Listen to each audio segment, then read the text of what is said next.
Hello, welcome to Live Reality Games Podcast, and my name is Steven Stewart, and this is the start of the Surviving Reelfoot Unfinished Business postseasons. And to kick us off, I have Todd, the third place finisher from this most recent season. Todd, how are you doing? I'm doing well, Stephen. Thank you. How is you mentioned this beforehand? It's been a little bit of a hectic time getting back to real life post game for you. Well, yes, I didn't realize this when we were in the woods, of course, because we had no communication with the outside world. But apparently, here in North Louisiana, there was a very significant storm rolled through the entire top portion of the state, and my job here in the real world, I'm in emergency management, so. When they handed my phone back and I turned it on, my phone was literally blowing into a million pieces. And so I came back from the frying pan right into the fire. So I didn't really have a whole lot of didn't have any downtime. I was already making phone calls and doing work stuff all the way on the drive back home from Tennessee. So it was pretty crazy. Yeah, Justin's pointing out that I messed up, and I should have introduced you as the Todd father. That was the introduction I should have done, and I messed it up already. I'm sorry, Todd. Oh, no, that's quite all right. It's actually funny that you say that because that was actually one of the things that I was making an effort to steer away from having that name come up at all because, I was definitely getting the feeling that by the end of season 9, which is where that name came from, that people were starting to get a little tired of it. And I'm like, I don't want to do that right off the bat. I don't want to start annoying people right out of the gate. So, there was two separate times. Pete said it once, and I was going, you know, and then somebody else said something about it, and I was sitting there going, So I definitely didn't want to start ruffling feathers too early in the game with that.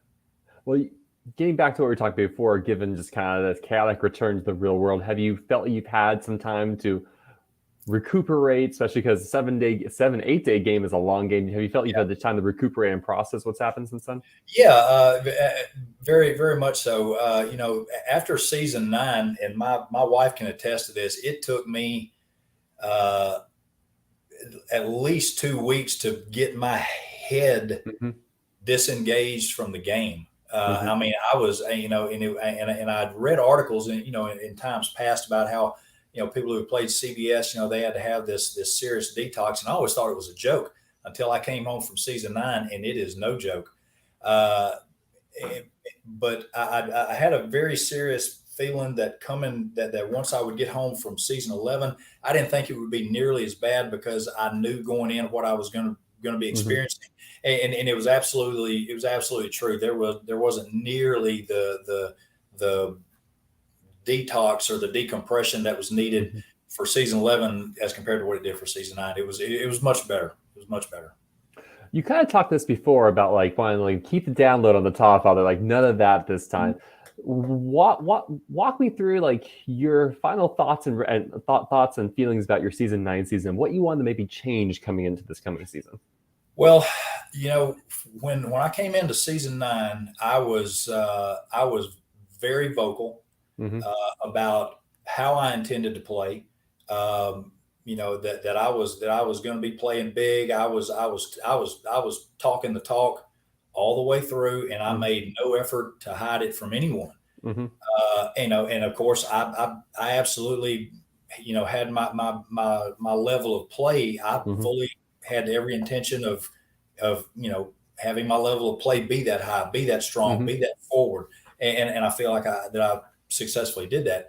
Mm-hmm. But I also knew that by by being that vocal and that outwardly Mm-hmm. revealing about what I intended to do. I mean, yes, I made it all the way to 8th place, and that was awesome. But I also know that I put myself on people's radar straight out of the gate, and I knew that if I had any hopes of uh, making it any farther than that this year, that I was definitely going to have to dial that back. In fact, Mm-hmm. Justin had messaged me on the way up there. Good luck. Do really well. And but he said, "Can I give you a little bit of free advice?" And he said, "You need to be a little more subtle." And Mm-hmm. and I that was exactly what my intention was, and I very much appreciated him telling me that, because it sort of validated what I already thought was going to have to be the appropriate way forward. So I definitely, my level of play, as far as attacking challenges and playing with a lot of intensity, with the most intensity I could, that was not going to change. That's never going to change. That's just who I am. But I knew that the way that I spoke to people, with people, about what was going on, about what my intentions were, I definitely knew that all that needed to change, or else I was gonna be out. I was gonna be out very quickly. Mm-hmm. Coming this season, it sounded like you had watched last season, right? The live feeds. Okay, I'm sorry. Say it again now. So, in preparation for this game, you had watched last season. I saw just a very, very small bit of last season because of work things and just family and all that. I was able to see very little of it. I did actually go on site for like the last 2 days because it was requested that I come back and cook jambalaya again. That's awesome. Just come cook. But so I went back, and I got there on a Friday afternoon. So I saw just a little smidgen of Friday, and then I saw just a little bit of Saturday in between cooking and things. And that was actually, while I was there, that was actually the first interaction that I had with Megan.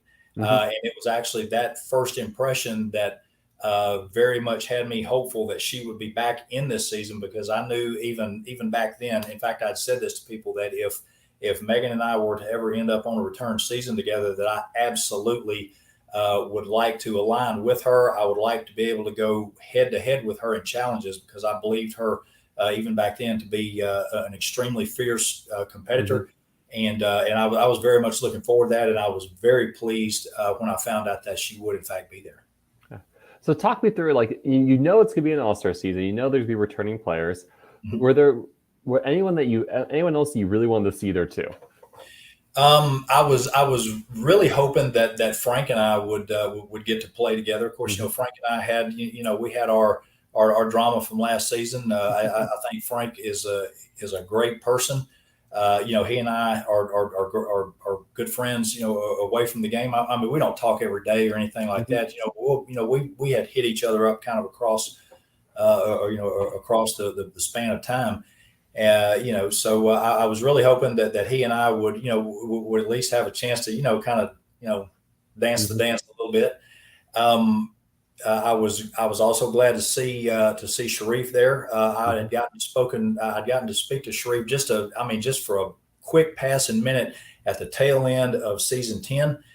And of course, I was very, there was a number of the production crew, both from season 9 from my season, and that were production again for season 10, that I was very pleased to see there playing, because you hear such great things about how different people have played the game, and if there's anything cooler than getting to play Survivor, it's getting to play Survivor in an all-star format, or in a I don't want to label myself as an all-star by any means, but just in a unfinished business format.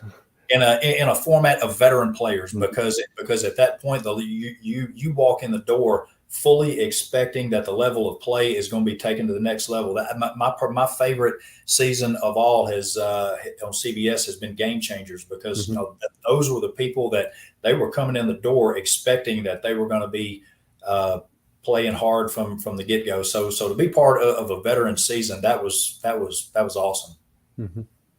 Was there anything else you did in preparation of the game beginning? I actually, because our camp from season 9 was a full mile from where the lodge and the house and the challenges were. So, on any given day, you walk a mile to the challenge, you walk a mile back, hang out about 45 minutes. You may have to walk to tribal, walk back, walk to another challenge, walk back. So as simplistic as it sounds, because I had no idea really where the camps were going to be, I actually have been walking quite a bit Mm-hmm. if for no other reason, because by the end of season 9, my feet were just, I mean, they just felt like hamburger meat. So I actually did that. Of course, I work out, try to Mm-hmm. work out regularly. That stayed the same. A big thing that had changed was when I showed up for season 9, I weighed 250. While I Mm-hmm. was there that week, I lost 25 pounds in that one week, Wow. and I have made a concerted effort to keep that weight off, and I've been able to successfully do that. But that's great. But I also knew that going, in season 9, that 25 pounds of body fat, I was able to run off of that Mm-hmm. that gave me a lot of extra calories to burn. Whereas because there was no food, I knew coming in the gate that because I didn't have that at some point it was going to catch up with me. Mm-hmm. And it did. In fact, there was one point, it must have been down to maybe we were in fact we were in the we'd already merged, and we had been given the banner to paint the new tribe flag. Mm-hmm. And we were all doing that. We were all around it, and we were painting it. And I'd been noticing for a couple of days that if I stood up too fast, that my head would get a little swimmy. Mm-hmm. So I made a habit of, if I'm down on the ground, if I'm going to get up, I would go to one knee, Mm-hmm. sit there for a second, then kind of come up on my feet and kind of just stay bent over a Mm-hmm. little bit, just making sure. And then I would I would stand all the way up. Well, I'm down on both knees working on this banner, and I guess I was a little too much in the moment because I just hopped up and I started standing straight up, and I made it about 2/3 of the way, and it started going dark on me.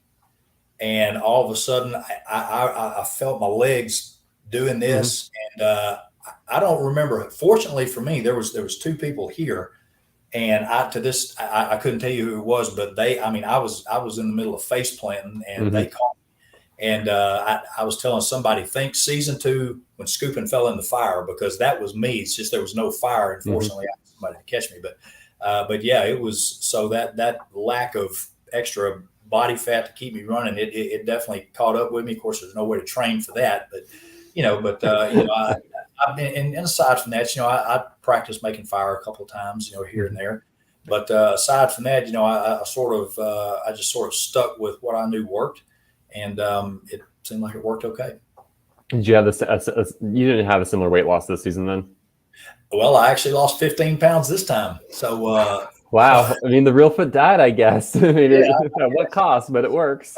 so I'm sitting tight about 210 right now. I've not weighed this since 1991. So it's kind of a weird thing.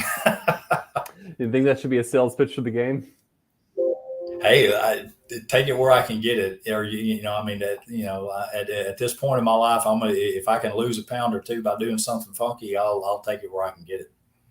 So you arrive at the game and you learn that the season would be called Unfinished Business. And when you hear that, it's like, was anything coming specifically to your mind? Like, yes, I do have unfinished business, and this is what it is.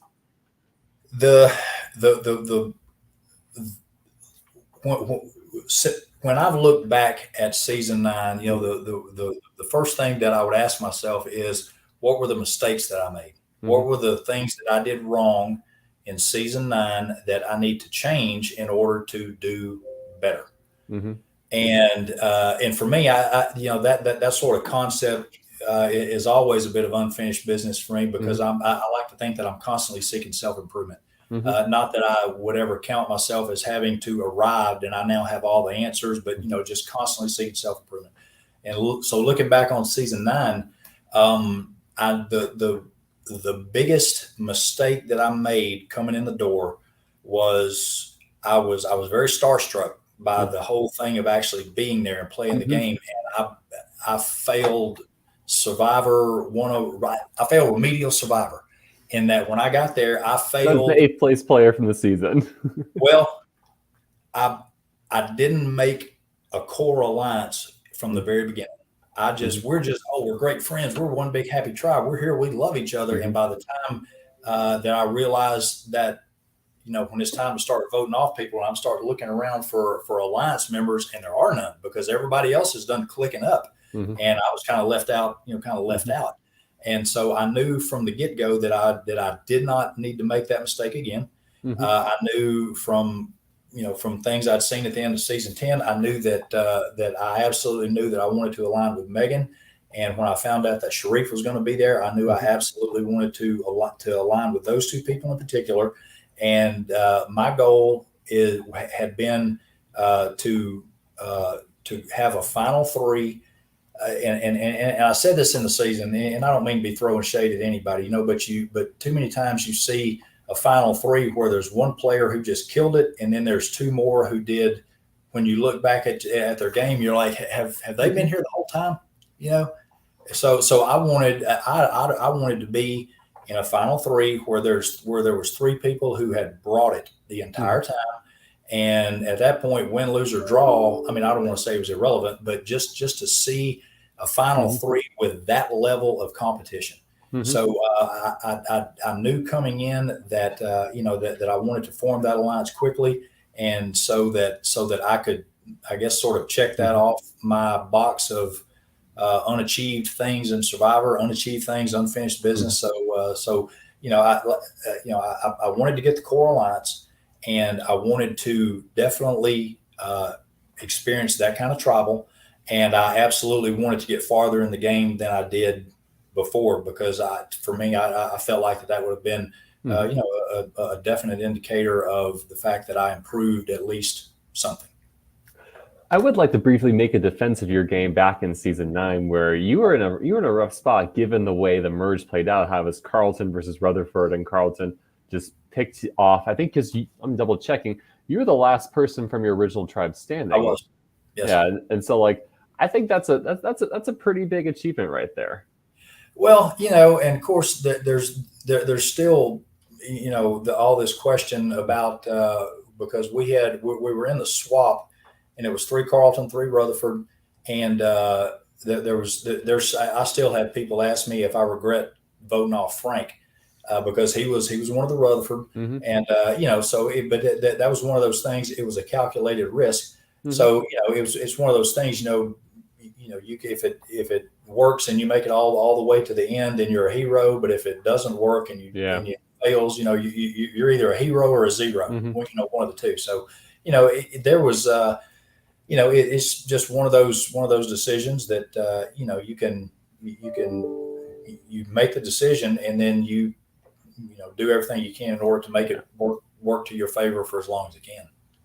So looking at the cast, there's actually a good amount of representation from your season. We have Frank, Lydia, Taylor, Skylar, Carlos, and you. So there's 6 players in all. You already mentioned Frank was one that you had your eye on, I want to work with Frank. What about the other 4? I was very glad to see Lydia. I was super proud, because Lydia had a rough season in season 9. She just had a rough season, and but she stuck it out, and she fought her way back in, and I mean, Lydia outlasted me. In fact, she got voted out right after me, but Lydia outlasted me. I was super glad to see her. I was glad to see Skylar back. Skylar and I had a good season. Carlos, he had a rough go in season 9 because of the because of the whole MIA thing, and people wasn't sure of what he had done and those types of things. I was very glad to see him back. Taylor, I was so stoked to see Taylor back, because Taylor just, to this day, I say that Taylor was the face of season 9 for me. She was just such an inspiration, with the way that her knee gave out on her twice, and she never gave up. She didn't cave in or quit. She just powered on through, and I was super stoked to see her back. Who else am I missing? Yeah, that's them all. Is that it? Okay. Yeah. So I was super glad to see everybody. I think everybody that was there definitely deserved to be there. It was good. I was glad to see that. Outside of your season, you already mentioned Sharif and Megan were 2 standouts people you want to work with. Was anyone else that you're looking at this crowd you were like, I want to work with them, or they're going to be a problem? It was. I'm the kind of person that I can generally find common ground with most anybody on most anything most of the time. So, I've always liked to keep my options open as far as who I can and who I can't. Of course, I'd been told that, oh, so-and-so is, they play the villain game, or so-and-so, they play the hero game. So, but, there's still so many different dynamics that you can make work. I was hoping specifically to get to work with Nate. Nate and I have always gotten along real well. I was hoping that there might be a chance somewhere to work with Ame, with May. She doesn't go by Ame anymore. I was hoping to get to work with May. But aside from that, I came in with the mindset that I was gonna, if there was an opportunity to make something work, even if it was just for one vote, I was gonna try to make the most of it. So you're divided into 3 tribes of 7, and you're on the tribe whose name I can't pronounce. Galulo? How do you Galulo. Yeah, I would never guess that. Yeah. Galulo. And so your tribe is you, Megan, Carly, Skylar, Adam, Brent, and Corey. Talk to me about your thoughts on this tribe. As the other 2 tribes were unfolding, I mean, I could definitely see dynamics going there, but as mine unfolded, at first I didn't quite know where they were going with it, but as it continued as people continued to go to the different mats, I really began to see, or I felt, at least anyway at that point, that our tribe was going to be the most, in terms of talent and abilities. I fully believed, and I still believe in, and I think that this plays out when you look at how we were winning challenges. I fully believed that we had the most broad spectrum of talent out of just not just pure strength, or not just pure, this or that, but just we had a little something from everybody.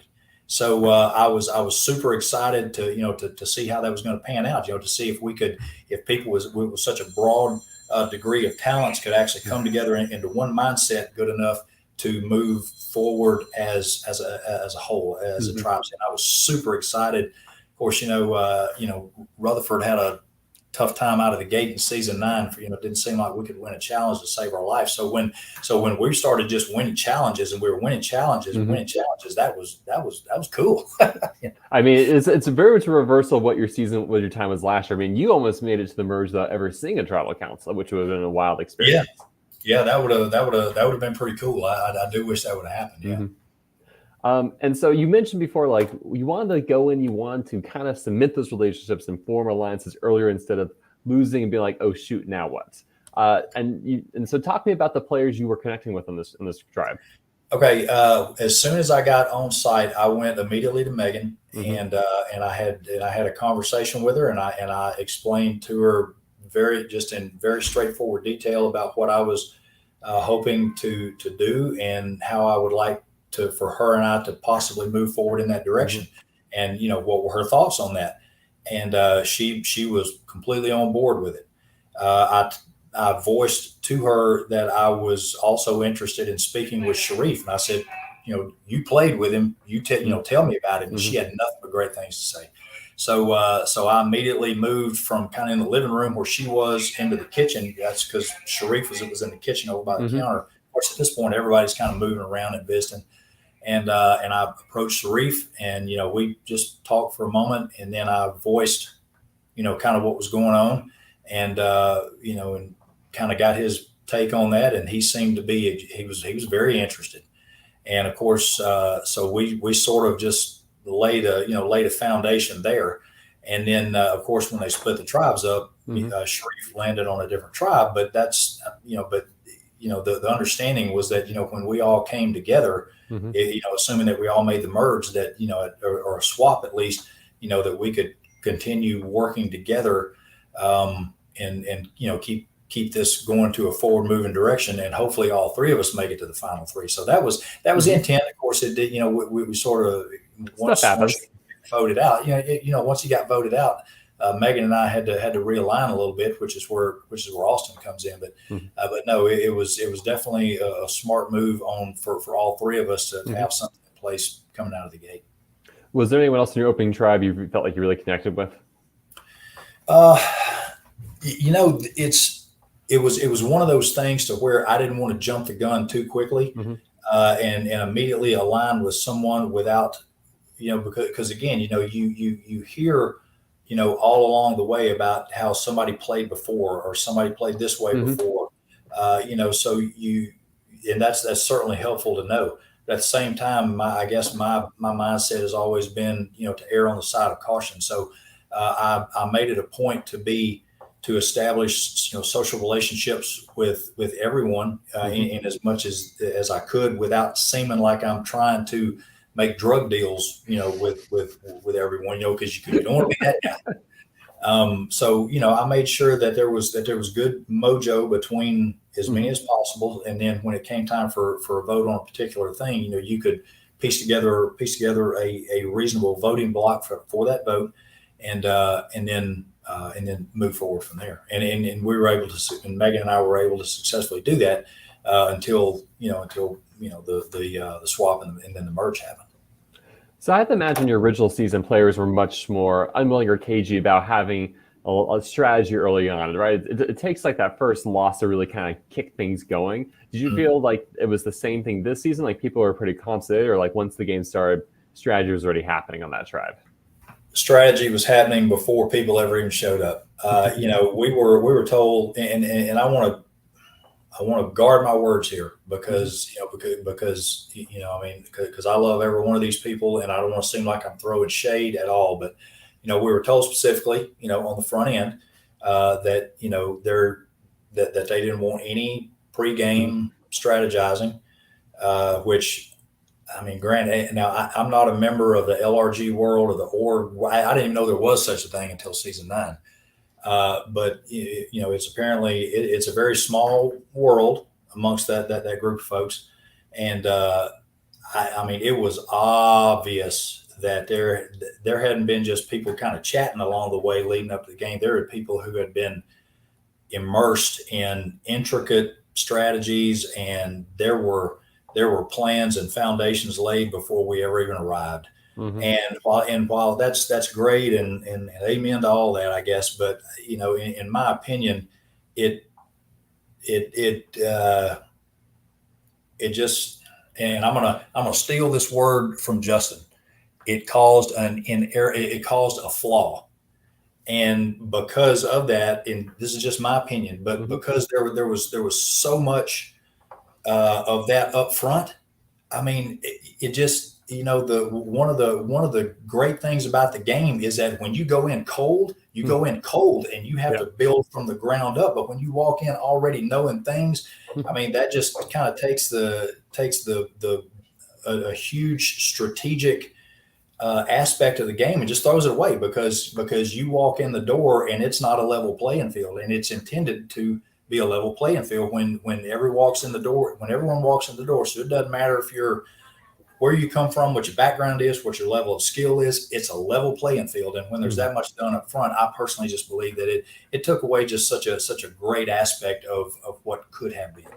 Does that make sense? No, completely. So I played a game recently where this was a large conversation aspect at the end game of, like, what is proper communication pregame?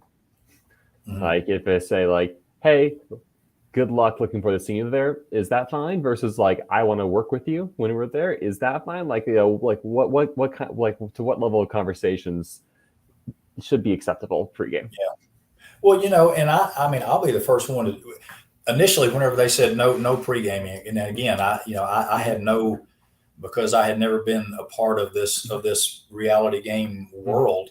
I come from a military background. So, whatever you're told to do, you do. Rules are rules. And so I wasn't reaching out to anybody. And, but then I had like 3 separate people start reaching out to me. And then over the course of those, it became evident that everybody was going neck deep, that not everybody, that there were people who, they were already like neck deep in like some stuff. And so I knew that, okay, I at least need to know something so that I'm not walking in the door, and there's already, I walk in and I already got 3 votes against me. Yeah. So I reached out to two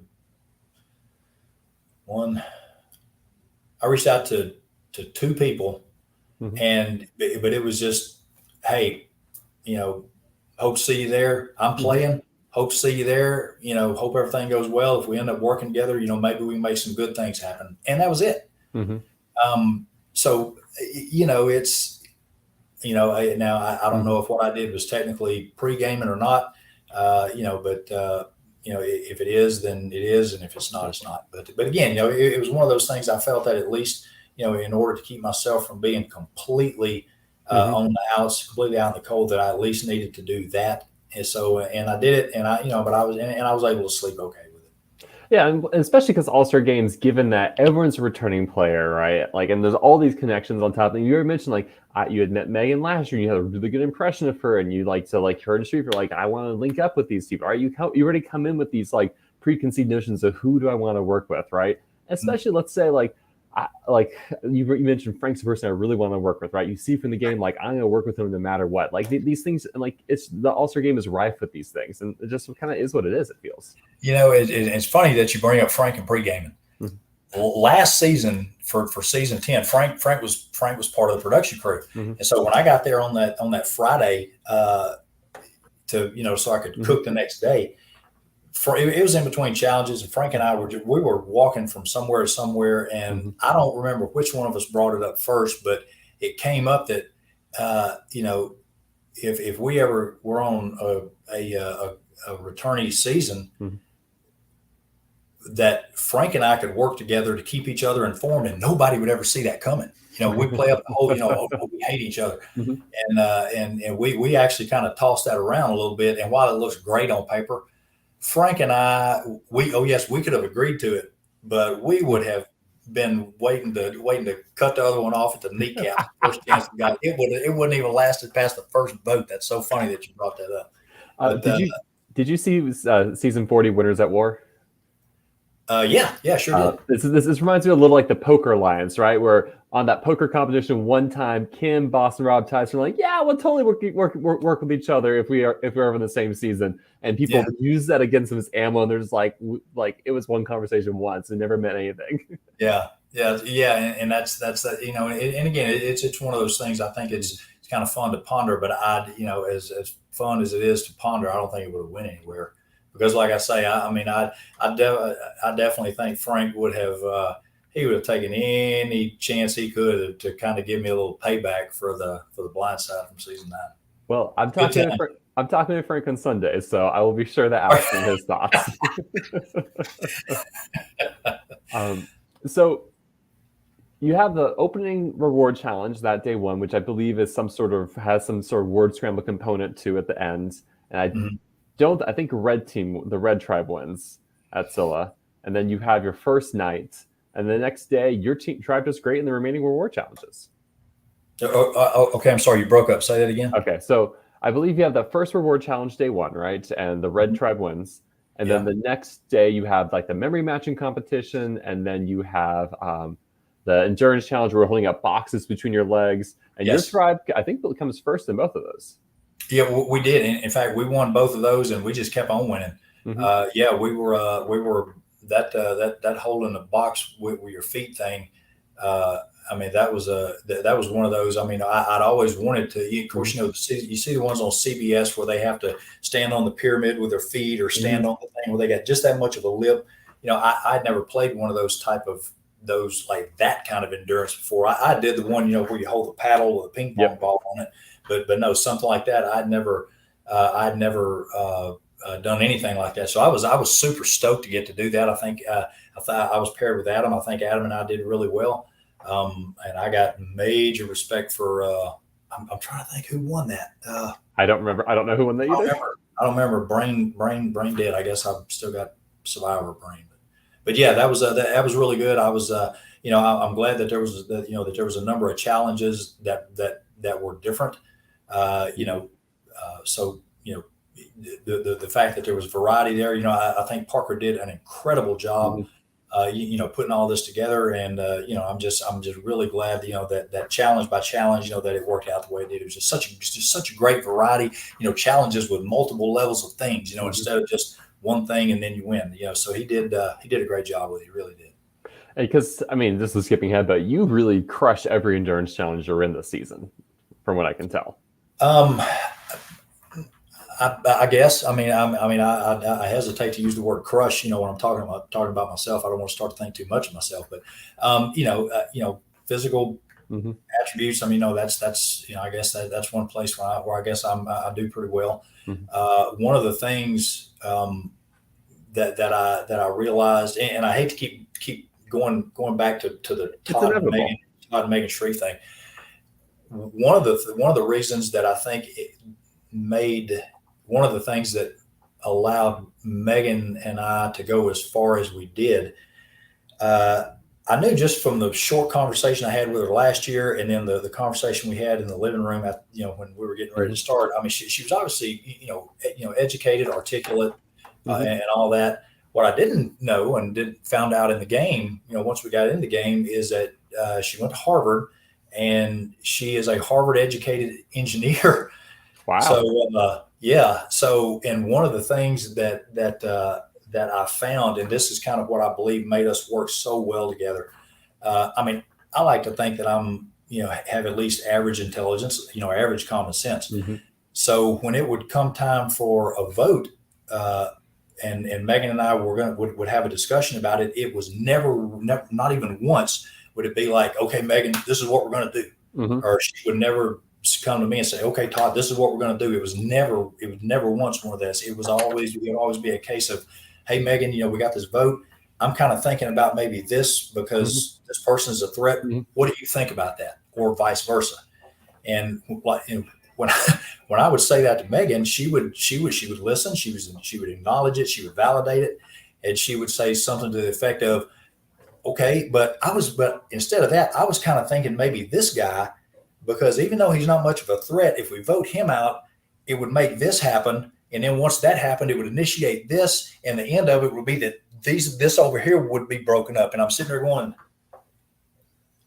good plan, so let's do that. Mm-hmm. So she was, of course we're both, we're both very, very athletic players, I guess, but yeah, just her level of intelligence to be able to see these second and third and fourth order effects of voting and how that would work. It just amazed me. And, like I say,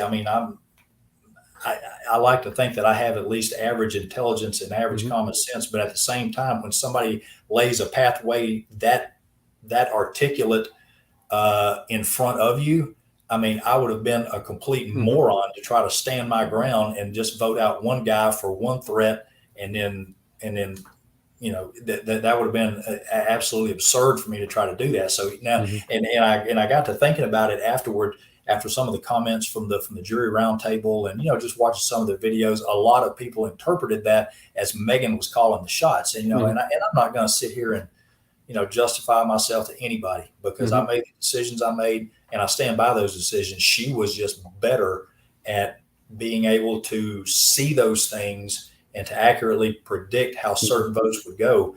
And if it means, people having a certain impression, I don't care. It worked. We got forward in the game, and that's all that mattered. Mm-hmm. So your tribe ends up winning all three individual tribal immunity challenges before the swap. Is there anything about those challenges you want to point out or talk about in particular? Wow. I wish I would have done more homework looking back at those challenges. And I actually intended to, but it's been, like I say, it's been kind of crazy. I wanted to as well, and I didn't. I go back to, and you were talking about the tribal challenges. I attribute those exactly to what I said in the very beginning, and just that our tribe was so incredibly diverse in its talents that anything that they threw at us, we were able to meet it and to overcome it. Now, and fortunately, not that we were you know, superstar or anything. We just happen to have the right combination, of the right people at the right time to where we could just make it work. We work really, really well together. There was no egos there. There was no one, who was getting their feelings hurt. We acted respectful towards each other, and we were able to make good things happen because of it. Was there any strategy coalescing around like here's what the first boot would be in your tribe, or were things pretty calm in the span of those 3 days? Um, I would, I thought it was pretty calm. Hmm. Now, of course, the once it started getting closer, I think it, a little more often than not, if someone is, starting to pick up on the fact that, okay, nobody's talking to me, Hmm. nobody's wanting to strategize with me, nobody's wanting to, have conversations with me. But, at that point, that person is generally going to start scrambling a little bit. Yeah. Of course, that's where, I've always been a big fan of, if we're going to go for this guy, then we can, we got to, in order to keep them from re-strategizing against Hmm. our plan, give them a name, just give them a name. Okay, we're going to vote for so and so. That way they walk in thinking Hmm. that the vote is going to go against them, against someone completely different. And, I've always believed that if you can execute that correctly, it'll prevent the victim from, trying to make some kind of counter plan to Hmm. come against you. And we were able to do that pretty effectively. So I think all things considered, it was able to keep it as calm as possible. So, had your tribe lost, is there a person you would have wanted to see go home? I'm sorry. Had your original tribe lost, that yellow tribe lost, is there a person that you would have wanted to vote out at that point?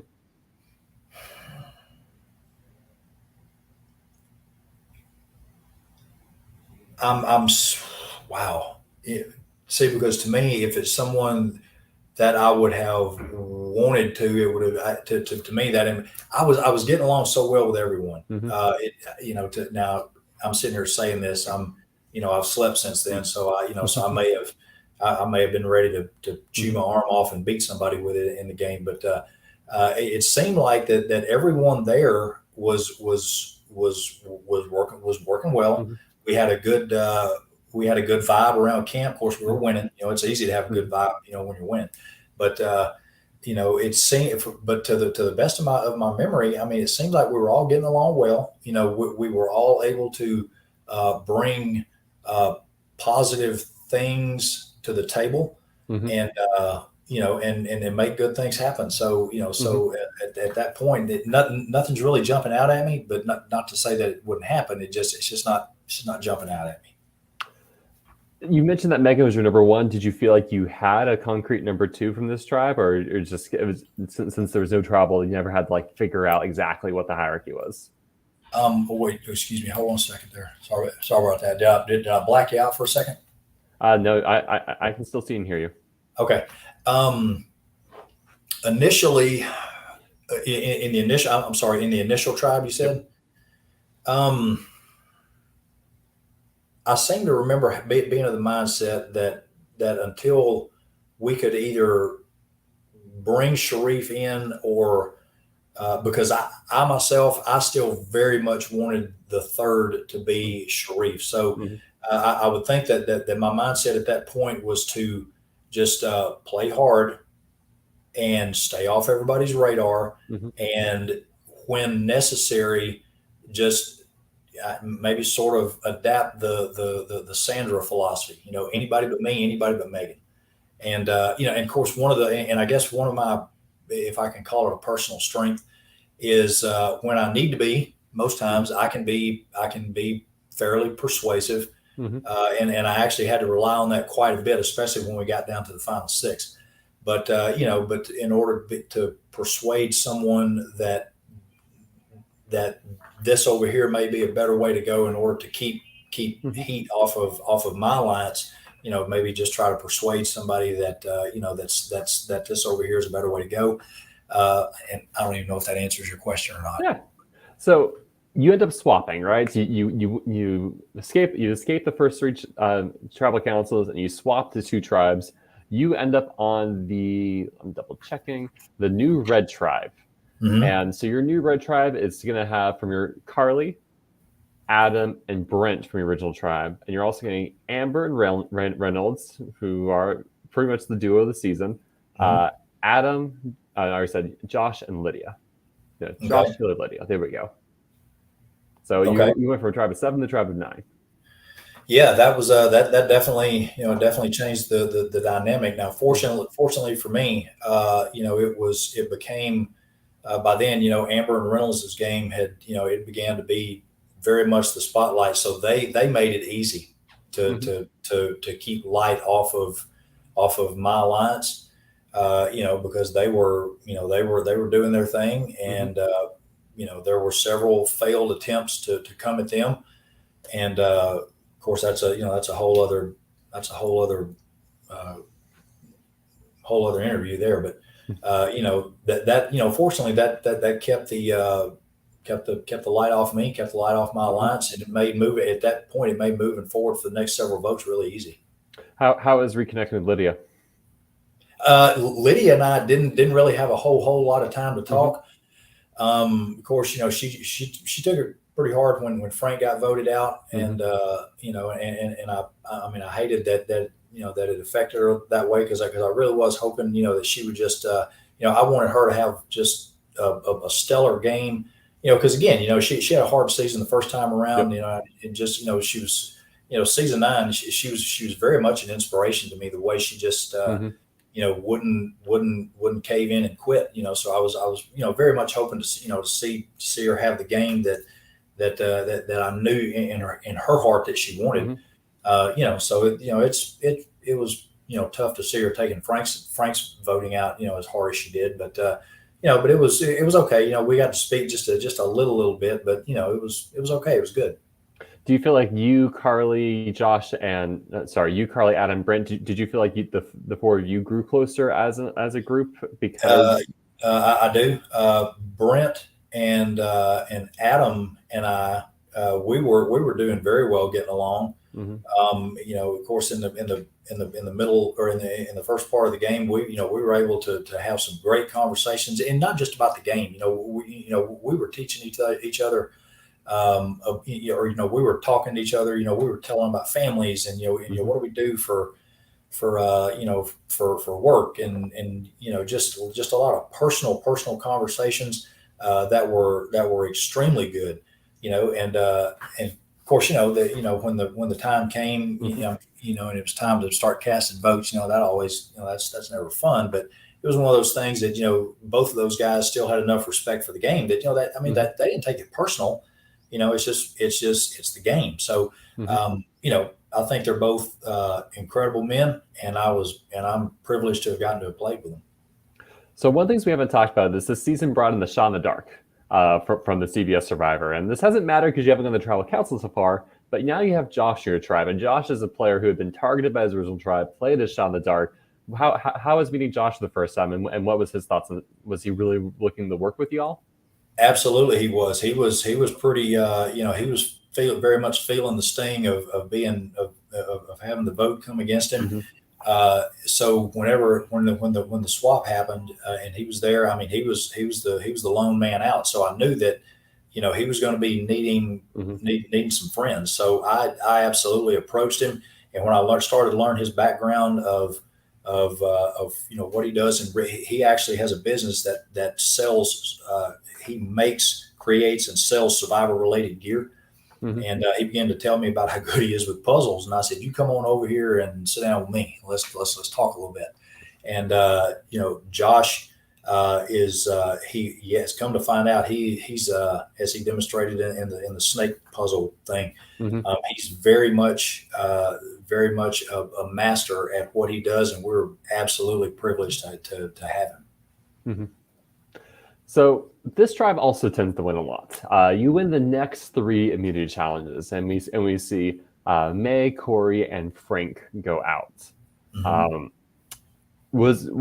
Did you tell me a little bit more of the dynamics as they evolve your tribe? Do you feel like you as a yellow are being targeted because like yellow was so unscathed in the early part of this game, or it was definitely spoken of about how Yella hadn't had to experience tribal, but again, because of I guess because of the dynamics. Hold on just one second. Mm-hmm.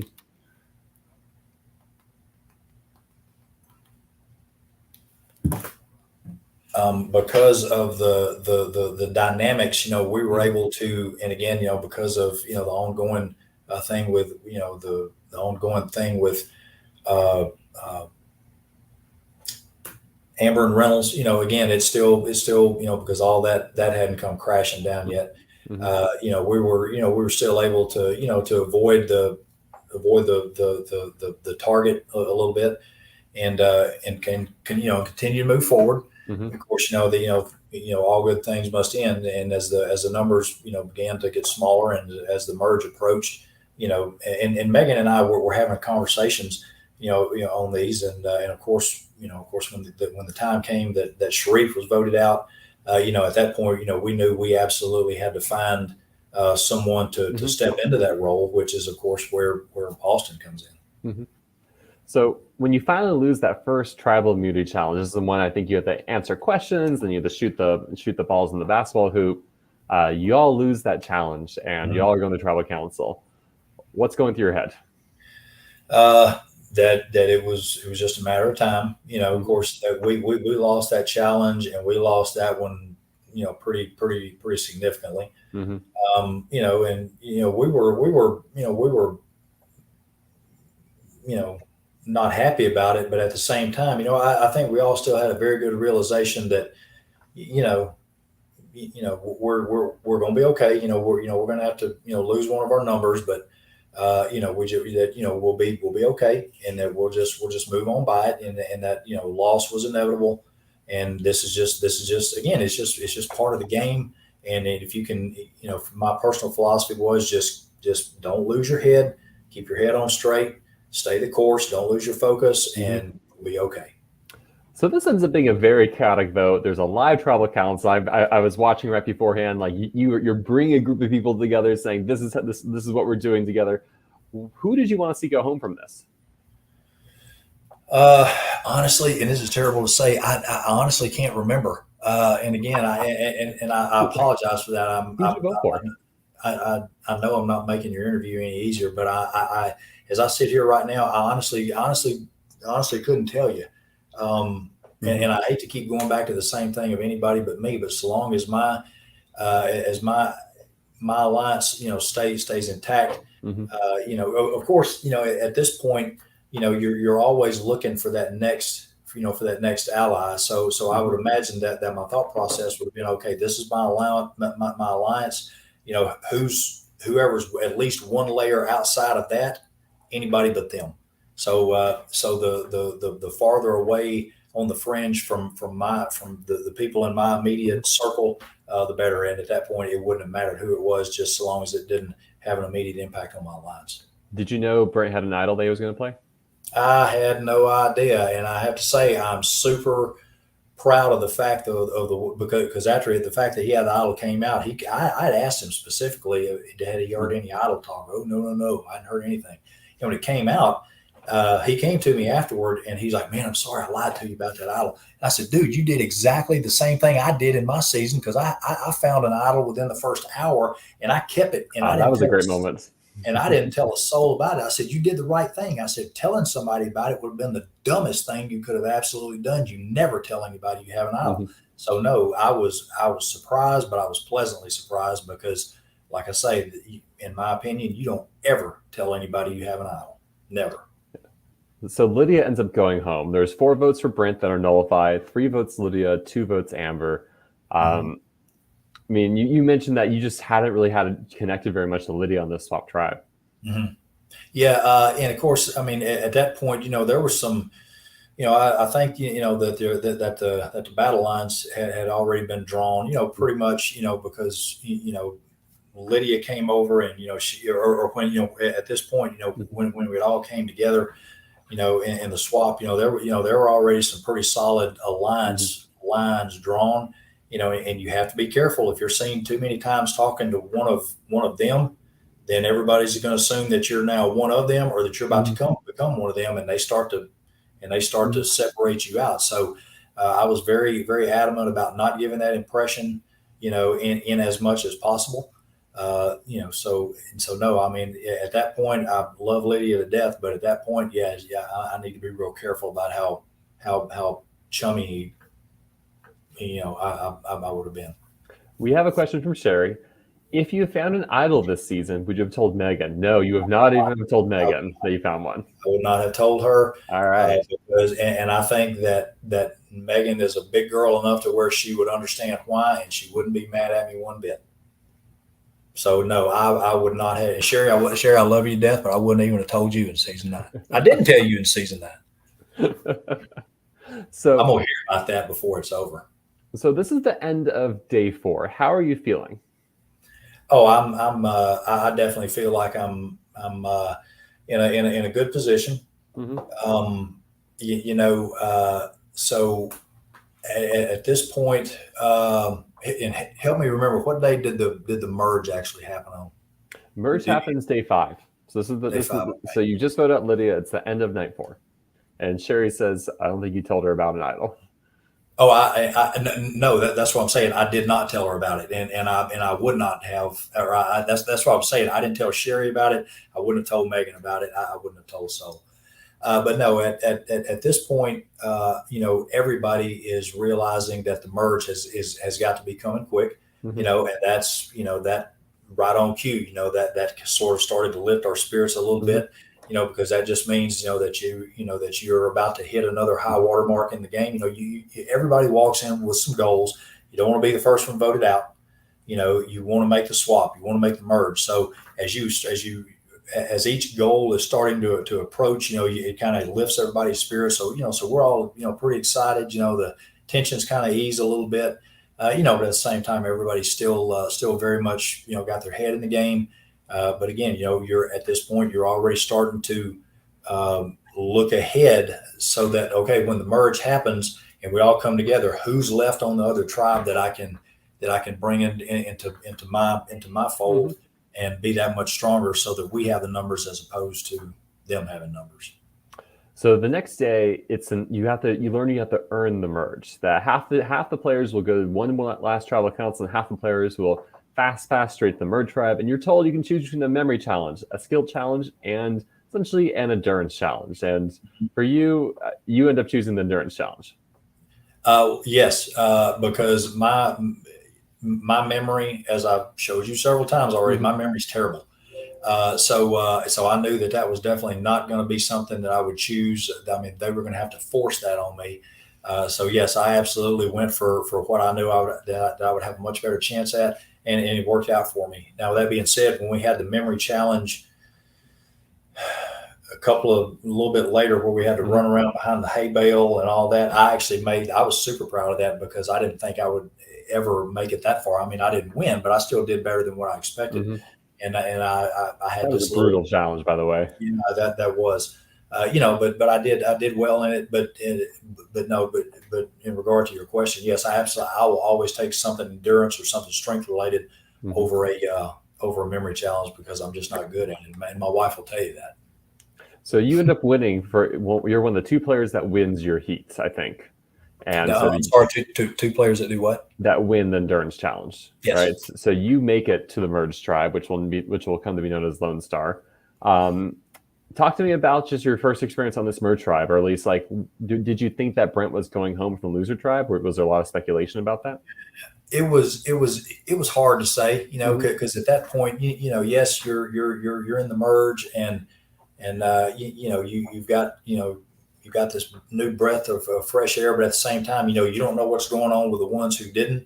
Of course, you hope that all of your allies make it, but at the same time, you're still mentally prepared for the fact that somebody's got to go, and it could just as easily be one of your guys as it could be the other. So you're cautiously optimistic, and it just and you just have to wait and see how the cards fall. So Brent ends up getting voted out. Given that you're kind of talking like, there are battle lines that are being clearly delineated, was this much of a surprise for you? Not really. I don't guess, and I don't remember exactly what the numbers were as far as those who had to go to the merge to the make the merge jury Mhm. or to the make the merge final tribal. I don't remember, but it's one of those things. It's you just kind of like having two shot in the dark Mhm. shots work. If that can happen, then anything Mhm. crazy can happen. But like I say, it's generally my philosophy that you hope for the best, but prepare for the worst, so that if the worst does happen, you're not it doesn't knock the wind out of you, and you can, it's one of those my philosophy on this kind of thing is it sucked to lose him, but at the same time, you close ranks and you continue to march forward, and that's what we did. How was the merge feast? Not as big as I hoped it would be. I mean, Not Applebee's, according to Sharif. I was tickled to have it, but I was definitely hoping it'd be a little more. I mean, because we had this breakfast spread in Mhm. season 9, so but like I say, I was glad to have it, and and you know, it was small, but I was still very very glad to have it. Sherry's another question. Would you have flipped on Megan for a big move towards the end of the game? I don't think I would. I know I wouldn't have. Megan and I had a conversation, and Sharif and I had a conversation, and I told both of them that there is no that because of what I wanted to achieve, as far as getting to the final three Mhm. with three, and I've used this term, three heavy hitters, and I'll comment on here in a minute on what I Mhm. believe a heavy hitter is, Mhm. because of my personal desire to have made it to the final three with three heavy hitters. And for my opinion, at that moment in time, those were the two that I wanted to get there with, and for the game that I wanted to play, and for what I wanted to accomplish, that's who I wanted to sit there with. So Mhm. but I told both Megan and Sharif that there's no scenario where I'm going to write your name down. And Well, go ahead. I'm sorry. what's interesting to me, because I think what I remember from your original season, your Rutherford tribe, like you were kind of a much more looser coalition of like we're all just kind of together, and we're like we need each other, but we're willing to turn on each other if need be at come close to the end game. So it's Yeah, interesting seeing how things evolved to this season with this alliance here. it's I guess it's just one of those things. For me personally, that was one of those things that you know I knew that I was still gonna play a hard game, but I also knew that I didn't want to be too predictable, and I knew that I needed to fix the things that I Mhm. believe that were mistakes from season 9, so that I didn't make those same mistakes again here, and that was one of them. I didn't want things to be loose. I wanted to have. I felt supremely Mhm. confident in the relationship between myself and Megan, and supremely confident about the relationship between myself and Sharif. And I've, based off of what Sharif had told me about Megan, and Megan told me about Sharif, that those two were just as solid with each other as I was with them individually. Speaking of which, you're finally on a tribe with all three of you together, right? You were Sharif, Megan, and yourself at this point. Talk to me about that, just the dynamic, the three of you coming together. Um, it was exactly what you would hope it would be. Hmm. There was great chemistry between the three of us. Um, you know, uh, and it was just working. And I believe that there were others, that the others in the merged tribe, I believe they saw it, and it was never voiced to Hmm. me. And I've not seen all the confessionals and all that, but I fully believe that there would have had to have been some talk about, we need to break that up. And it just so happened that the vote fell on Sharif before it had a chance to fall on me and Megan. So that night, you end up voting Taylor out because Taylor had something come up outside the game, and Taylor asked to be voted out. Who would your ideal merge vote been? Oh wow. Probably it would have been either Amber or Reynolds. I mean, until for my money, any given vote after the merge, it would have been one of those two. Hmm. It was just, I mean, because that was and I get it. I mean, it's a game, and and everybody has a certain character that they play in the game, and you have to remember that the person you see in the game is not necessarily the person that they are outside of the game. Hmm. But no, but for that time, but for that point in time, if it would have been my call, it would have been one of those two every single time, because they can only, you know, idols can only magically appear as if from nowhere for, a certain period of time, and sooner or later their luck would have had to have run out. I also forgot to mention you win your first individual immunity challenge as well for the Taylor vote. This is when you have to stack the blocks up and have a tower and hold them steady. So that will be your first individual win. Yes, I won two individual immunities in season 9, which I was super stoked about. Going into this season, and that was definitely something I wanted to do. To win, to win at least one, to have won 3. Wow, I mean that was far above and beyond anything that I would have ever seen on on my radar. So super happy to have done that. To have been able to achieve that, and to just kind of be able to tuck that away, and just have it be just one of those things that separates my game from one of those that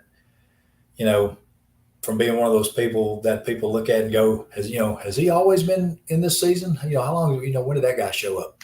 Because nobody wants to be that person. So yeah, I was super stoked about it, and the fact that there was 3 of us, the fact that all 3 of us sitting in final tribal, we all 3 won 3 individual immunities. That, to me, that sealed the deal. That, of course, Sharif's voted out at this point, but that sealed the deal for me. That tribal council, or that final tribal, that was what I was hoping for. So it's now day 6. 12 players left. The first vote of the day ends up being Josh, and we have a question from Parker, who says, it seems that everyone kind of came together and agreed to target Josh quickly. How did that come about? I'm trying to remember. I don't remember if it was because we thought he was strategizing with Amber and Reynolds. I don't remember what brought it about, but I definitely remember that, yes, it was whatever it was evident that needed to happen, and it needed to happen now, because Josh was incredible at puzzles. And it would be one of the consensus was that if it came time to go against him in a puzzle, that nobody, or at least I knew that I wouldn't be able to beat him. And so I was, and again, I apologize that I don't remember what the specifics were, but no, it was absolutely a given that it was time for Josh to go. And I but Josh is one of those guys that you can't help but, I mean, even if you didn't want to like him, you couldn't help but like him, because he's just one of those genuinely good people that he's easy to be around. He's easy to be around, and he's just a genuine person. And because he loves the game so much. I mean, he's devoted. He has a business. He has a thriving business based strictly off his love for the game. So somebody like that is always just a great person to have around. But again, it's the game. And at the end of the day, when it comes time to making a decision on who to vote, it's one of those things that, for me, if I have a tough decision to make on anything in life, I found that if you remove emotion from the equation, you're left with nothing but logic. And if your decision is based completely on the logics of the things that you're looking at, it's going to be a move in the right direction, and that was the move to make. So that's the only consensus vote of the day. The next 3 votes you see, we're going to have many idols played, successful idol plays, and you're going to see these kind of 2 sides coalesce and clash with each other. Who did you feel like your people were, that your alliance that was coming together? I'm sorry. Give me a little more detail. I'm sorry. The next vote is when Adam goes out, and that's a 5-5-1. Who was your alliance that you felt comfortable with at this point? I imagine it's you, Megan, Sharif, but who else on top of that? Oh my God, this is so embarrassing. I couldn't tell you. I don't, I mean, and the only thing I contributed to, and I hate to keep making jokes about, blaming it on my bad memory, but at that point, yes, there was some very fluid, because the people who were with Amber and Reynolds, I mean, they were cemented there, and that was not changing. And and Megan and Sharif and myself, we're there, and that's unmovable. That's not going to change. So at any given point, for those who are left, yes, you're very much going to be jockeying for those, for those.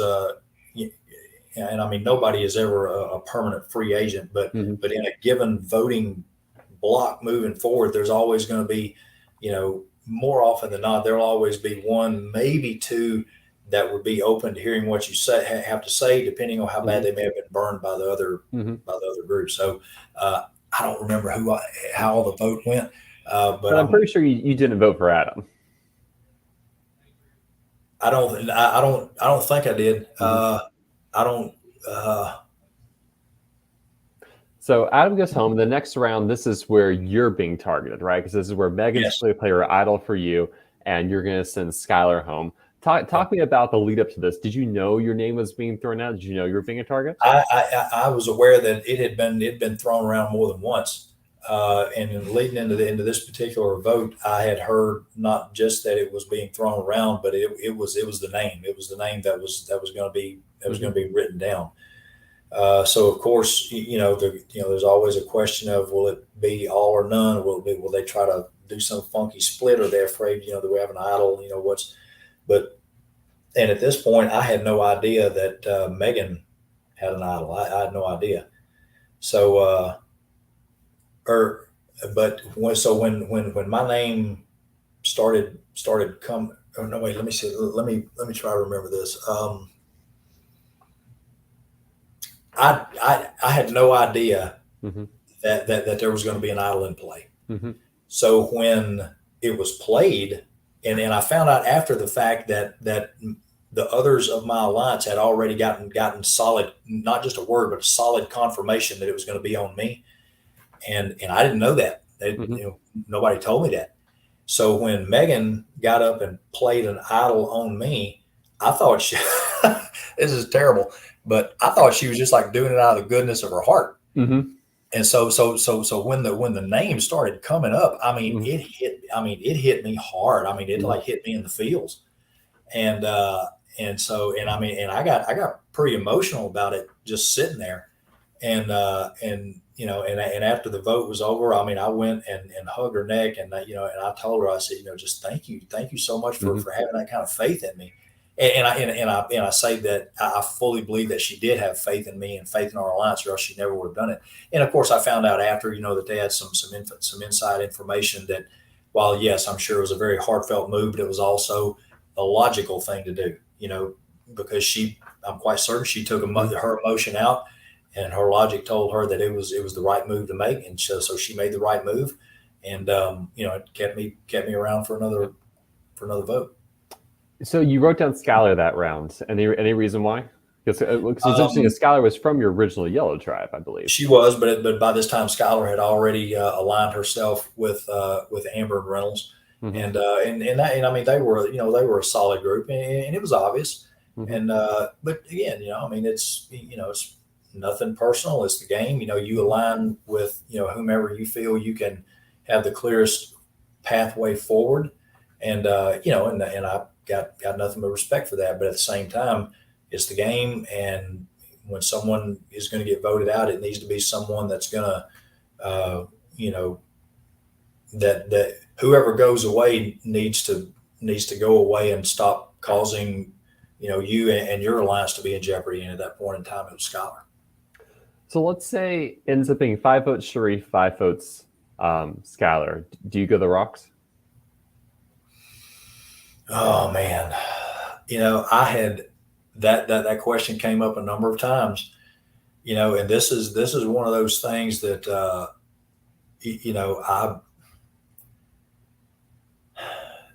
every time that it came up with in the game, are you willing to go to Rocks? I remember going, yeah, I'm ready. I'm ready to go to Rocks. Now is that always the smartest move? Maybe not, but I just remember feeling that strongly about my core group, and I was ready to.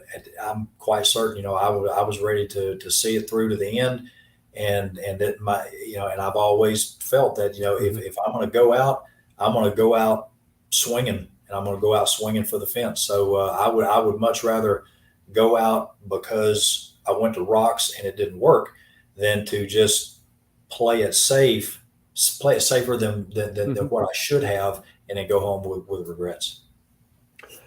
So this next challenge is another challenge you win. So this is when you have to balance those discs on a platform with your leg up. How was this challenge for you? Well, I mean, you won, so it worked out great. Yeah. Well, the biggest problem I have with that challenge is I've got bad feet. So when you have one foot up there, about 85% of your weight is all on one foot.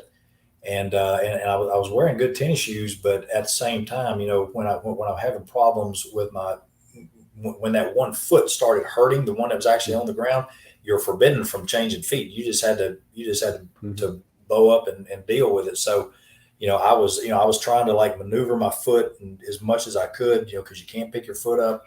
It definitely took some focus, but I had pretty good confidence in myself that I'd be able to power through it. So I was able to, again, just kind of focus, occupy my mind with things other than the fact how bad my foot was hurting. So this round ends up being disastrous for you because another idol is played and Sharif goes home in a 5-4 vote. With the 5 votes for whoever you're targeting. I forget who you're targeting, but those 5 votes are negated. Yeah. And this kind of wraps up day 6 with Sharif going home. How does this change your plans and your trajectory? Oh, the trajectory didn't change. A hard final 3 was the trajectory, and that never changed. But of course, at this time with Sharif gone, you have to find somebody to fill that role. And so, Megan and I were having conversations quickly, and we both, and over the course of the conversation, Austin's name come up. I think Austin may have just won his second individual immunity. His name came up in the discussion between Megan and I, and we both were at peace. And again, this was one of those things that neither Megan nor myself said, it's got to be Austin, and that's the way it's going to be. It was always a conversation with us. It was never one of us taking a position of superiority over the other one. And when we agreed to it, I asked Megan. I said, "Well, if you're okay with it, I'll go talk to him." She was cool with it. I approached Austin with it, and he was very, very quick to indicate that he would like to make that happen. So, he kind of came in at that point, and we moved forward from there. Because Austin had kind of been playing both sides prior to this point, right? Bouncing between your side and with Amber and Reynolds. I think so. And I don't remember exactly what the exact numbers were, but I definitely remember thinking or having the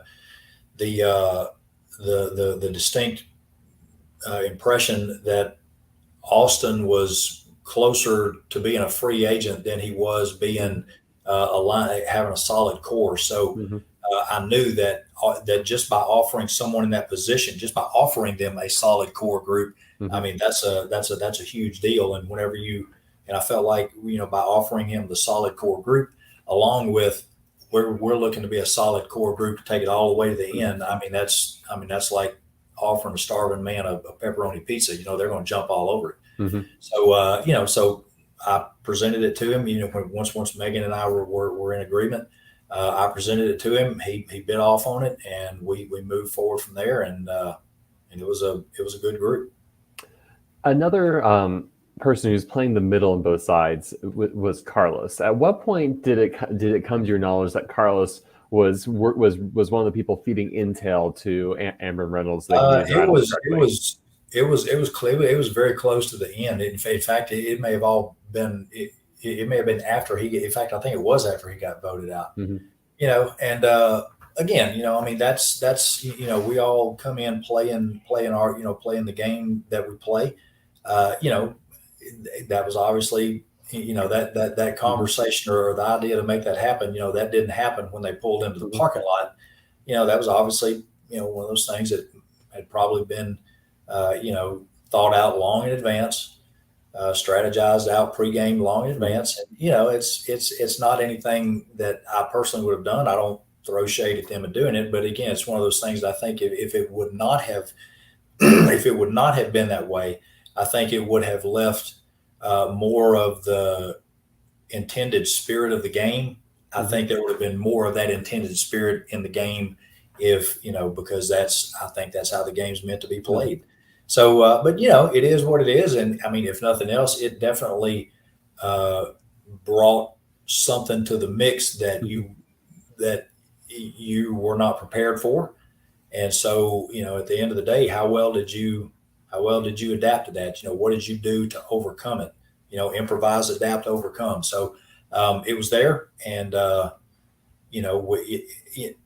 it didn't last. Which I personally believe that those kinds of things, they're going to work for a while, but sooner or later it's going to come unraveled, and it did. And of course, Carlos, lasted the longest. I'm glad for him, because he, like I say, he had a rough game in season 9, but he lasted a good long time, and he had a great run, and it's just it worked well to that, for as long as it could for him. So it's day 7. You're nearing the end, and the photos get a little bit easier. There's less idle plays, less chaos happening to an extent. Well, at least for the first one, Reynolds goes out in that first vote of the day. So, and then the next vote, Amber goes out. I think there was an idle play. It was like, okay. So the next vote is a little more complicated. So that ends up being Amber and Carlos both play shot in the darks. They miss. Carlos plays an idle for himself.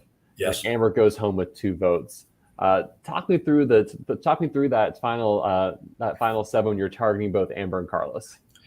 Well, Amber would have been the primary target, because at that point, she was not in a good place. We'll say once Reynolds went out, she took would start off with Reynolds took all the rice with him whenever he got voted out. He took all the rice. He took the rice. Amber took the lid to the pot and the machete, took them down the trail and flung them in the woods.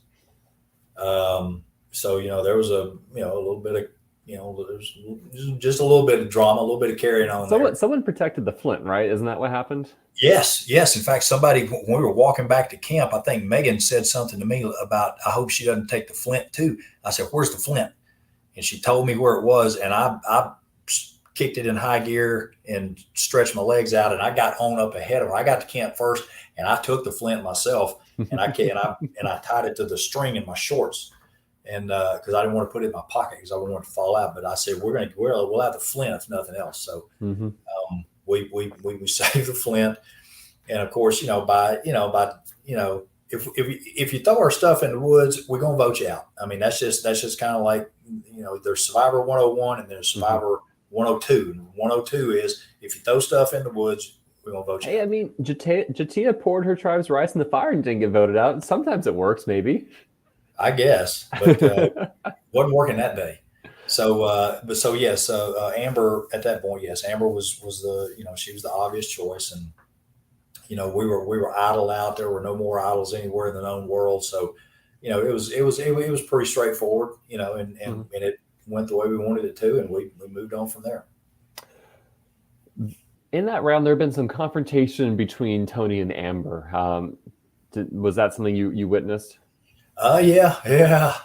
And man, I got to tell you, Tony, come to find out after the fact, Tony employed, I guess, some strategy that he uses with his kids whenever they're throwing a tantrum.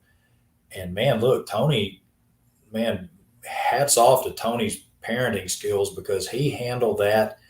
I mean, Amber kept trying to instigate more, and every time she would throw something at him, he would swing at it. He would just knock it right out of the park, and he just kept shutting her down and shutting her down and shutting her down until the point where she just didn't have anything to say. And Tony completely handled it. Now, visually speaking, yes, it was something to watch. But Tony, he stepped up and really took what was a bad situation and deflected what could have made it a very bad situation. So you all have a reward challenge. I believe it's touchy subjects, or is it something else? No, touchy subjects was maybe one vote later. Okay. I think. Because Or no. Yeah. It was touchy subject. Mhm. That's right. Yeah.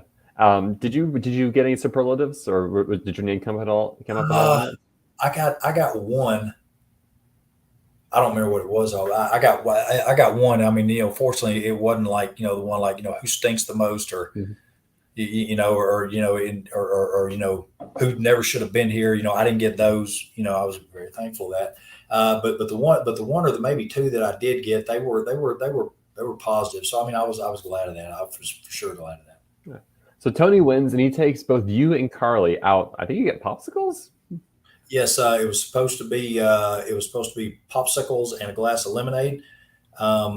So that was really cool. We got to sit on the back porch and sit in a real chair, and we just ate our popsicle and drank our lemonade, and a little bit of strategy, kind of going, just to kind of. Of course, I didn't want to engage in too much because I was still solid in my alliance with where I was, and they also Stan was inside cooking. And so they brought us out just a little taste of food. Me and Tony got to split an egg roll.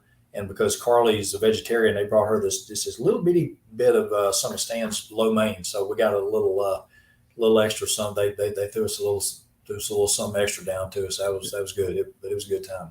So for you, like considering you're at this point, you're very locked in with Megan and Austin, right? Mm-hmm.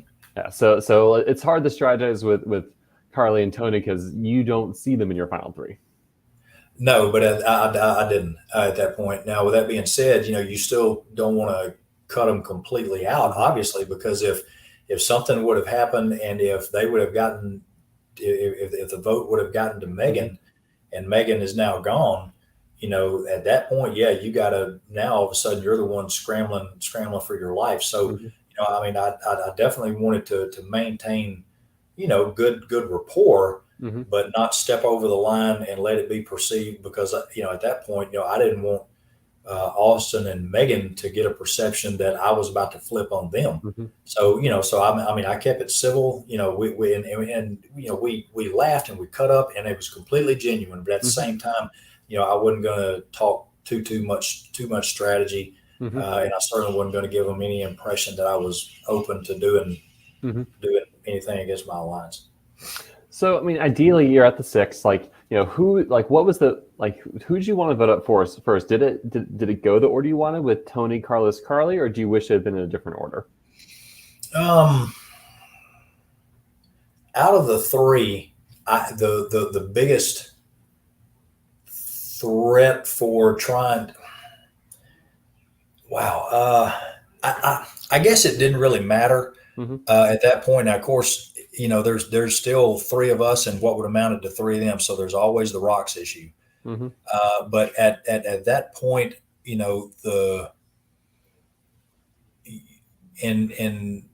my mind, we need to be able to skillfully give an impression to at least one of them that we want to keep you around.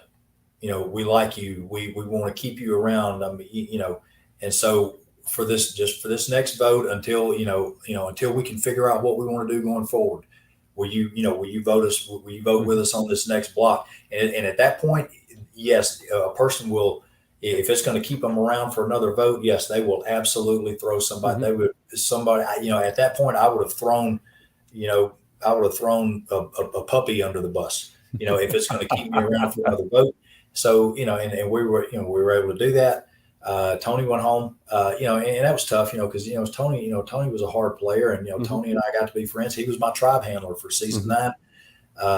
So but again, it's the game, and you have to separate, emotion from logic and just do the thing, and again, close ranks and march forward. The only other thing I want to talk about this round is this is where you win your 3rd individual immunity challenge with that kind of multi-stage jailbreak challenge. You have to transport water with your mouth, like the nab a key with sticks and twine. How was that challenge for you? That was my favorite of all because all 3 of those are just classic Survivor stuff. So out of all the collective 5 that I've won between the 2 seasons, I love that one. To me, that was the capstone. And of course, I would have loved to have gotten the 4th one and been the sole record holder of, individual immunity wins, but no, to have had that one be my last one, that was a capstone, and I couldn't have wound that portion of the game. I couldn't have wound that out any better than that. That was awesome to me, and it. The closer I got in the fire, and it was so funny because my fire is going good, and it's just dancing all over that rope, and it's fizzling and it's fizzling, and there's like this one tiny, it's just one strand, and this thing, it's so hot, it's red, and I'm going, and it's just hanging in there, and in the meantime, I'm glancing over at Austin, and his is getting bigger, and it's starting to dance all over his rope, and I could see his rope start to fizzle. And I remember just thinking, if something is wrong with this rope of mine, and but it broke, and and I was, so again, but yeah, out of all the immunity wins, that one is by far my favorite. So you make it to day 8. How are you feeling physically? How are you feeling mentally at this point? I'm running on nothing but lemonade and popsicles. Yeah, pretty much. Because there's no adrenaline. There's nothing left. We fortunately they took us to a new campsite. They gave us new rice, so we were able to eat. They gave us a lot, so we were able to eat plenty of rice. But by this time, you're covered in, bug juice on sunscreen, on bug juice on sunscreen, on dirt. So you just, you're crusty from head to toe. You stink in ways you didn't know were possible, and we're just sitting back there just waiting, just nothing but waiting. But at the same time, at the end, you made it. You made it all the way to the final day. Even if you don't make it to the final 3, you still made it to the final day. So yes, there's cautious optimism, but at the same time, you're just exhausted, from the neck up. You're exhausted from the neck down, and so. But it's one of those things. You just have to, pull energy in places, that you might not have even known that you had it from, and just keep trudging forward. So the next 2 vote outs then are pretty straightforward for you, with Carlos going home at final 5 and Carly going home at final 4. Is there anything you want to talk about with those votes? Of course, when it came time for the final 5 vote, both Carly and Carlos were making their pitches, at that point, you have 2 people who have played their heart out. Carlos, who had such a hard game, and regardless of whatever strategy he used to get there, whether you like it or not, he's there and he's earned it. Carly, who I voted on the touchy subjects thing. I voted Carly as most improved player. To take somebody who has gone from, somebody in her season who had never even camped out, and now here she is in the final 5, and she's killing it. So it sucks to have to take somebody who's achieved so much and be the one who's, driving the nail in the coffin. But again, the game is what the game is, and so and I don't even really remember what our logic was in picking Carlos over Carly, but we made the call and we voted, and we kept moving. All right. How much do you like or dislike that final 4 immunity challenge where you have the 4 colored blocks and you have to stack them in the correct order? As far as puzzles go, I guess depending on the puzzle, I can be fairly good. I felt that I had, as with all, I've found, and not just because of this particular challenge, but puzzles like that, whether you're talking about stacking blocks or Rubik's Cube or whatever it is, you have to find the pattern, because there's always going to be some kind of pattern. And I found the block that had the 3 black squares on it. It was the only one that had 3 black squares, and I knew it had something to do with that block. It's just, and I was on the course. It was like well into the challenge before I figured that out. And I was on the way. I knew it had to have something to do with the placing of the black squares on that box. And it's just Megan and her Harvard engineer brain got to it before I did. So, it was a well-deserved win for her. And, and again, that leveled the playing field again at 3 individual immunities in a row. And as much as I would have liked to have had the 4th, that made final tribal even that much sweeter for me. So before you go to the final tribal, you have one small last challenge. This is where you have to solve a snake puzzle where the winner gets some sort of advantage, which we later learn is to negate a jury vote. Had you won that, do you know which jury member you would have wanted to cancel their vote?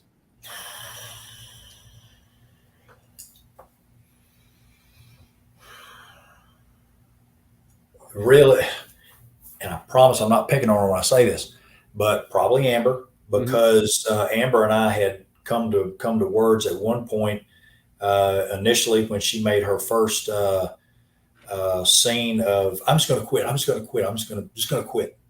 But let's go to tribal council. But I'm going to quit. I want to quit. And finally, and at one point, I kind of turned around and I said in a very slightly loud voice, just quit, just quit. So, I know that, she probably would have very much remembered that I kind of tried to call her out a little bit. And I feel reasonably sure that, that she would not have voted for me, which she obviously didn't. But it probably would have went something along those lines. What were so heading to the final tribal council, what were the main points you wanted to emphasize to the jury? It was difficult because, of course, yes, I'm going to play up, I'm not going to play up 3 individual immunity wins because everybody's got that. I'm going to play up 5 total. I'm going to play up the fact that, the oldest person who's ever won it before is 43 and I'm 12 years older than him. I'm 56. I'll be the oldest guy, I'm old enough to be all your dads, but here I sit. I made it a point to include congratulations to everyone. I talked just briefly about how I did some, and I didn't make this up. This was totally true. I did some rough numbers a while back, and there's been, based off just complete ballpark estimates, there's been right around 1 million people who have applied to play CBS Survivor. And out of 1 million people who have had a desire to play this game, 1 million people, here we sit, all of us, we're sitting here, we did it. So I tried, so I wanted to make a point of that. And that's not anything that I just would make up to sound good. I actually mean that. We're part of a very fortunate, very small segment of the world who have gotten a chance to play the greatest game that there is. Now, of course, by this time I've already realized another mistake that I've made in that, how in the beginning I said, I need to be more subtle. I don't need to be quite as vocal. I don't need to be as loud. It's a balancing act, right? I now realize that I did that a little too well because there were things going on that people interpreted my silence as the fact they interpreted my silence as Megan is the boss. And as I was when we were back at camp waiting to go to final tribal, I knew that if I tried to make the case at that point, that was going to be construed as I'm reaching for stuff and I'm trying to now take things that Megan had done and try to give the impression that those were things that I had done. And, at that point I was prepared to live with my mistake a lot more than I would have been prepared to potentially be perceived as trying to muddy Megan's game because, again, not my style to do such a thing. I think Megan and Austin are both incredible players. And at that point, the mistake was mine and I knew I was going to have to live with it. So I was going to take the only things that I could and, play up to those. Of course, the fact, and I can usually articulate myself pretty well, but, 8 days, no food. Yeah. Sleep. I only had about 3 brain cells left and they were running on about 10%. So, I did the best I could and it did not surprise me one bit that I got no votes. And that kind of sucks, but, but at the end, what I wanted the main thing that I wanted to happen was happening. And, with the final 3 playing out the way it did. And so, I played it the way I played it. I got no regrets. And whether I were to ever play again or whether I never get asked back again, regardless of what happens, I sleep well at night knowing the way I played my game, and I wouldn't change a thing. Well, so you did mention like it's a balancing act. But how do I want to play aggressive but not overly aggressive and targeted. So it's like kind of like, when do I play aggressive? When do I play under the radar? Are there moments looking back you say, those were times I probably could have stood out more, the really helped make my case to the jury in the future? I think as far as my physical game, I did not change one thing. I believe I played just as physical this game as I did in season 9. I wasn't going to change that because that worked. But again, in trying to, as far as like, what I would, how I would talk and whether I wouldn't talk or how much I talked, I definitely, I did that. I did. Which way can you see me? I did that. So it is what it is. It's one of those mistakes that I made it, and I got to live with it now. And my wife is going, when are you coming home? We'll wrap up in the next 10 minutes. Don't worry. Okay. Unless you want to go longer than that, because I won't stop you. Okay. Now I'm good. That should buy me a few minutes, but no, we're good. Okay. So looking back at your game overall then and how you played and what you did, and as far as it sounds like you're pretty satisfied with everything. I'm 100% satisfied. Again, it's, nobody is ever going to play a perfect game. My goal was to play my best possible game, to obviously, limit mistakes as much as possible, and just play a game that, and this is going to sound so cheesy, but just play a game that my daughter could look at and be proud of me for. My daughter's 14, and my daughter's already sent an audition video into CBS. And she's already, I've already talked to Pete and Parker and Amos and said, look, in 4 years you can look for her because she's coming. And, she's very much a student of the game. And, and like I say, I just wanted to play a game that I know she would be able to look at, and my wife would, and of course my family and friends would be able to look at and just say, he did his best, and that, that it wouldn't be anything that would be a negative influence. So yeah, I'm good with it. So you walked in this game with unfinished business. Do you feel like you still have unfinished business with Reelfoot? No, I think I'm 100% at peace with everything. And again, if I never play again, or if they ask me back again, whenever, I'm good. Like I say, I sleep well at night with the game I played both times. Of course, I just, I swap one mistake for another a little bit, but it's one of those things. If I do get asked back, third time's a charm, and maybe that's what we'll call it, Reelfoot. Third time's a charm. And, so while you feel like you're good for your unfinished business, if you're asked, you're up for another game in the future.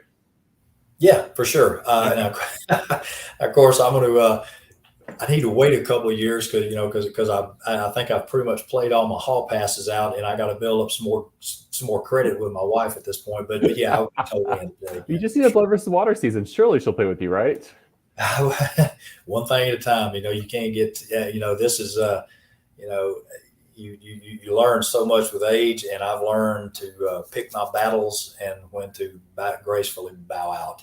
Or maybe your daughter in 4 years could be your blood partner. Oh yeah, for sure. Oh yeah, I would love to play blood versus water with my daughter, and and that'd be some good stuff. She's already talked about that. She's already asked if such a thing would be a possibility. What is your daughter? What was your daughter's thoughts about your game? I'm sure she was watching all the way through. My daughter and my wife are my biggest fans, and for and I don't know if you're married or if you have kids or not, but you're having a child is well, just having an incredible spouse is one thing. Whenever and then when you have a child, it just changes so much. It just changes you so Hmm. much as a person, and it's one of those things that you don't do things for yourself anymore. You don't ask yourself, okay, how do I feel about that? You ask yourself, what do they feel about me about that? So, again, it's one of those things. I'm so blessed that my wife, has supported me, coming to Reelfoot, for Hmm. 3 years now to play, to cook, and then to play again. She's already told me, I can continue to go back, so long as I don't, give food poisoning to anybody. She supports me going, having a good time with it. My daughter, she's like I say, she's fully intent on playing. So we'll just keep doing as many of the right things as I can, and God will take care of the rest. Do you feel like you're walking out of this game having learned anything about yourself? Um, Yeah, because and there's been so many times in the past whenever I've always you see on Survivor how so many people say I trust this person, I trust this Hmm. person in my lines. My philosophy has, as far as that goes, has always been I don't is that I would never gauge my decision how to vote. I would never gauge my decision on how much I trust somebody, because in Survivor you trust no one. Hmm. Instead, what I always said I would employ would be not varying levels of trust, but how much do I distrust you? Do I Hmm. distrust you more than I distrust this other person? And this season has shown me that that it is possible to be in alliance with somebody that you absolutely 100% trust. So I'm super thankful. I'm thankful for every single player. I'm thankful, Hmm. especially for Megan and Sharif. And like I say, so yes, I've learned about myself. If nothing else, never say never, because I always said, oh, I would never allow myself to trust somebody. So um, it can happen. So yeah, I've definitely learned about myself. So, is there anything else that you want to talk about that we might haven't mentioned? I just wish that the game was getting more would that real foot would get more attention from those outside. Hmm. Because I always, every time I make a Facebook post about it, I always make sure and I put something to the effect of, this thing is the real deal. This isn't Hmm. just some cheap knockoff. And now it's not Fiji, and there's not $1 million, and and all that, but I always make a point to say how every single aspect of what you see on TV is there, and it's Hmm. real. And so I wish that there were more people who would take an interest in it. But it's one of those things that if somebody if they do, that's great, and if they don't, well, then they just don't know what they're missing. So, one thing I like to do as we wrap up, we did this 2 years ago, but I'd like to ask kind of some rapid fire questions of just like, what's the first thing that comes to your mind? All right. Are you down for that? Yeah. Um, who from your original season still has unfinished business? Okay. Say that again. Who from your first season, Bluff Ranch, still has unfinished business? Let me pull up my screensaver. I've got my cast on my screensaver. Unfinished business.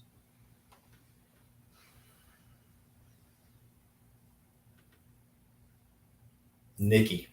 Nikki. I Who? think Nikki got voted out way too early. Hmm. Nikki got voted out way too early. She never got. And you said from my first season, right? Yep. Season 9. Yeah, definitely Nikki. I think Nikki got voted out way too early. She never got a chance to hit her stride, and I think Nikki would have played a brutal game if she would have had the chance. Who from your most current season, unfinished business, think is walking out with unfinished business still? Wow. Josh. I can see that. Josh is not. Josh ain't going away.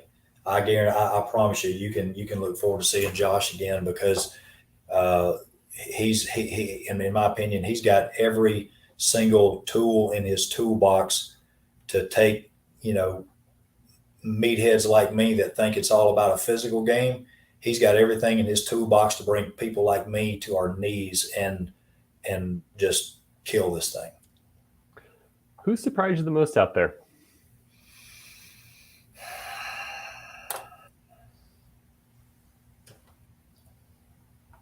pleasantly surprised. Mm-hmm.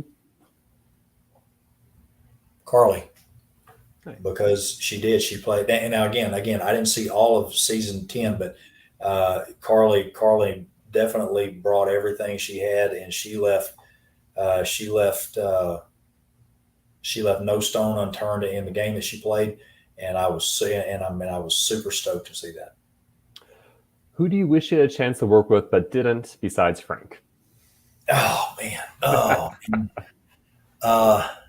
Honestly, I would have been super intrigued Mm-hmm. to have worked with Amber and Reynolds on the front end, because I've never done it. I mean, I've never done anything that evil genius. I've never been a part of anything like that. So I would have absolutely have liked to have seen how that would have shook down if they would have extended the offer to me for example, to be their Carlos. You know, I would have been super intrigued to have done that. What was your favorite challenge? The last one, where it was the triple decker thing with that ended with a fire maker. It's got no further up to go than that one right there. What was your favorite moment just at camp? Wow. I remember when you asked me this last year, and I said it was Chris playing his guitar every night. Favorite moment at camp.